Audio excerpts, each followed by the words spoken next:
Poscente. You might wonder what it's like to go 135 miles per hour on skis. Why we started off this way, let's take a run down the mountain together. In speed skiing, you go 0 to 60 miles an hour in 3 seconds. A Ferrari can only do it in 4.2. You get up to 125 miles an hour in 8 seconds. All heck is going to break loose. You want to be in a tight aerodynamic tuck. Does this seem normal so far? Perfect. Now the technique is you got to take the downhill ski, a 240 centimeter ski, 8 feet long. You have to pick it up, throw it out, turn it out in outer space, slap it around, and slap down in a tuck because you go 0 to 60 miles an hour in 3 seconds, which is the easy part. It's at about 100 miles an hour. It starts to get very difficult. The air is pushing the body all around the skis. Go bap, bap, bap, bap, bap, bap, like that. Do not separate your hands. It's called breaking your tuck. You're trying to push down the track, and the air is pushing you around. The skis are going like this. Riding a flat ski is very fast, but very unstable, because sometimes you might catch an edge, and if you catch an edge, it turns the body, it catches the air, and you're in this position. Bye.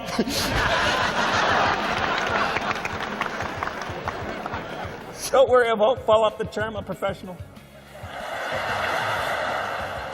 Finally see that speed trap, cross the first beam, cross the second beam. And this is the neat part, stand up, boom, blast the air in the chest. You slow down, and then it hits you that adrenaline rush, that, wow, I want to do that again. Wow, I want to do that again. Wow, I want to do that again.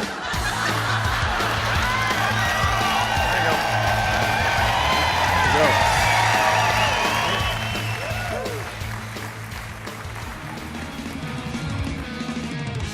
Your theme, lead to greatness. As we move forward in an environment that none of us have really experienced to this degree before, how do we lead to greatness when it feels like, in many ways, we're just trying to cope or manage the situation we're dealing with? If you've ever taught a child to ride a bicycle, 2-word advice we always give: keep pedaling. But what's the instinct on the bicycle? I'm not going to pedal. Are you crazy? I'm going to get balance. I'm not going to speed up. I want to get balance first, and then I'll pedal. Does that sound familiar? We want balance. We want balance in our world of more, faster, now. And the complexities of an economy that's just throwing that stuff at us like left, right, and center. And for us to even consider the notion of speeding up is counterintuitive. It's against our instinct. What do you mean, speed up? If you have employees, if you've got family, if you're part of any kind of organization that's headed in a direction, not only do you tell them where to go, but the why has to do with emotion. I call that the emotional buzz. And the emotional buzz is this: when a thought creates a physical reaction. A thought of marching in the opening ceremonies of the Olympic Games sent a tingle up and down the spine. It was in the pit of the stomach. It was like, oh, I'd love to do that. Just that feeling and that imprint happened from the opening ceremonies at age 14, watching it on TV, to seeing it live in Calgary with those athletes marching for their countries. But the thought of marching in the opening ceremonies of the Olympic Games was like, oh, I would love to have that. I'd like you to start thinking about what that emotional buzz will be for you in your life, with your firm, the people you serve, the people in your circle, your family. What emotional buzz? Why are you doing this? What service will this parlay into in your own personal life? This is how corporate America competes. They want to do what the competition's not doing. If you do what the competition's not doing, then you will get more recruits. You'll fill your calendar more. You'll have more shows, more parties, more friends. Folks, switch it just a touch. Instead, do what the competition is not willing to do.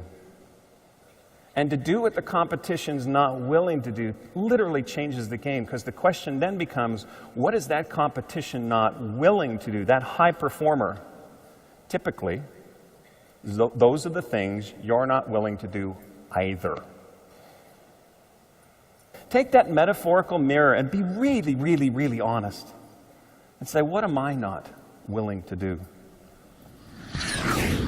And you know, this story of going from recreational skier to the Olympic Games is not just about a motivational can-do kind of thing, but the question is how. How can you take this story and apply it to your own franchise?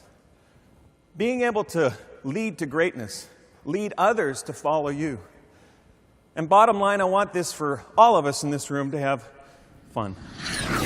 When you own the solution, you immediately innovate. So what would you do? You call up a friend with a really fast car. Get skis, put skis on the ski rack with bindings facing up. Get in the pink rubber suit. Pink because it's free, basically. Darth Vader style helmet, got on top of the friend's car, clicked into the bindings, boom, took off down the road. At 100 miles an hour on top of your friend's car, you start to learn a lot. A lot about people, actually. People coming the other way. Because they're looking at you, you're looking at them, and you realize they think you're luggage. The biggest fear was not crashing the car, it was getting arrested. Folks, I'm wearing a pink rubber suit. We all wander through life and we get clues from our outside world of what's next or what's important. And one of the most powerful lessons that I ever got was 3 months after the Olympic Games. And I was a bit lost. There's something called post-Olympic depression, if you will, where I just didn't know. I had no more goal to strive towards. It almost seemed empty. And I walked by the den of my folks' place. Dad was sitting in his favorite chair, as dads do. He had the TV on mute. He was talking on the phone to some buddy of his, something about the Olympic Games.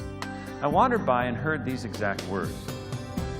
Those Olympic Games were the greatest experience of my entire life. Those Olympic Games were the greatest experience of my entire life. And I looked at him and I thought, really? And then he said something that every son or daughter should hear. At least once, and especially by accident. He said, I was so proud of my kid. And then it made sense. And the gift he gave me is winning is a journey of integrity. He didn't talk about the results. He talked about this path that we've taken together, the pride that resonates from being part of that journey. And that's when you know you've got something important. As a new dad myself, now I know, let's just have fun. Let's just have fun. We'll get there. We all hit bumps. Health, relationship, physical, financial. Is our character defined by the bumps we hit, or is it defined by how we respond to those bumps? And your clientele, the people you work with, look to you for that example. Let's wrap this up. Let's take one final run down the mountain together. And what I'd like us to do is to instill this, the confidence and the courage to point our skis downhill. And on the count of 3, you ready to commit? This is that emotional buzz you're committing to, the difference you make in your life and the lives of others. On the count of 3, you're going to commit to this and point your skis downhill. This is the next chapter. Ready? 1, 2, 3. Commit, point your skis downhill, get into a tuck. Actually, you got to face forward. Yeah. Actually, sit back down in the chair. It's way more comfortable that way. All right, you're picking up speed 60 miles, 70 miles an hour. You're done with the competition. You're not willing to do. You get 100 miles an hour, 110 miles an hour, 125 miles an hour, and the earth pushing the body around. Then it's control as we cross the finish line. We realized the mountain we just conquered. We not only did this, we qualified for that incentive trip. And when we see our friends and family waiting for us at the end, we know we followed our journey of integrity. And then we go, I want to do that again.